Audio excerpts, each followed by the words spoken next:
ما بتتحسبش كده يا صاحبي، دي تفة القهوة دي وقرصة الترب ده اهي بربع ساعة شغل بس. طبعا انتوا عارفين احنا بنتكلم عن مين. احنا بنتكلم عن المصري اللي مسيرته لا تقل أهمية عن مسيرة محمد صلاح. احنا بنتكلم عن السويسي، يعني الرجولة والجدعنة كلها. مصطفى السويسي مصري سافر إيطاليا بطريقة غير شرعية واتجوز إيطالية وخلف منها بنتين، وسمى مراته بهانة علشان هو قادر ومسيطر. مصطفى من وحدته وانه ملوش اصحاب لانه انخدع في اقرب الناس ليه. بدأ يفتح لايفات على تيك توك ويتكلم مع الناس، وقرر بعد إلحاح شديد من المتابعين إنه يحكي قصته المأساوية، واللي المتابعين كانوا بيلحوا عليه علشان كانوا فاكرين إنها قصة نجاح، لكن الحقيقة طلعت غير كده خالص. مصطفى قال إن الحكومة وفرت له بيت علشان متجوز إيطالية، وقال كمان إنه بيقبض 1500 يورو، ودول يعني ماشيين حاله بالعافية في إيطاليا، لأنه طبعا متجوز وعنده بنتين. زي ما قلنا عمنا السويسي قرر ياخد الجنسية الإيطالية علشان ياخد دعم من الحكومة أكبر، لكنهم اتشرطوا عليه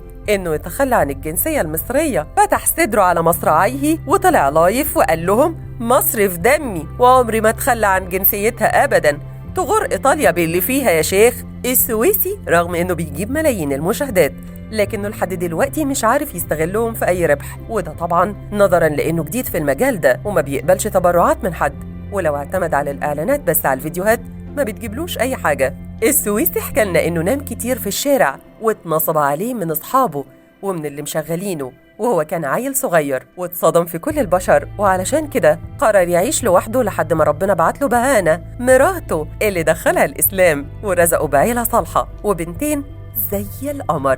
السويسي بيشرب المر لدرجة إنه ممكن يدخل في أماكن ضيقة ما فيهاش أي أكسجين، غير مصرح إن حد يدخلها غير بإقناع أكسجين، علشان بس يرش بودرة عفاريت على السقف علشان ياخد منها مصلحة حلوة يأكل مراته وعياله. وقال إنه بعد ما بيخلص بيبقى عامل زي الأجرب لمدة شهر على الأقل بيقعد يهرش. السويسي مثال حي للرجولة والجدعنة والراجل المصري اللي بيتحمل المسؤولية والشقة، علشان كده أعجبت بيه بهانة لأنه مش زي رجالتهم، لأ ده السويسي الأصلي.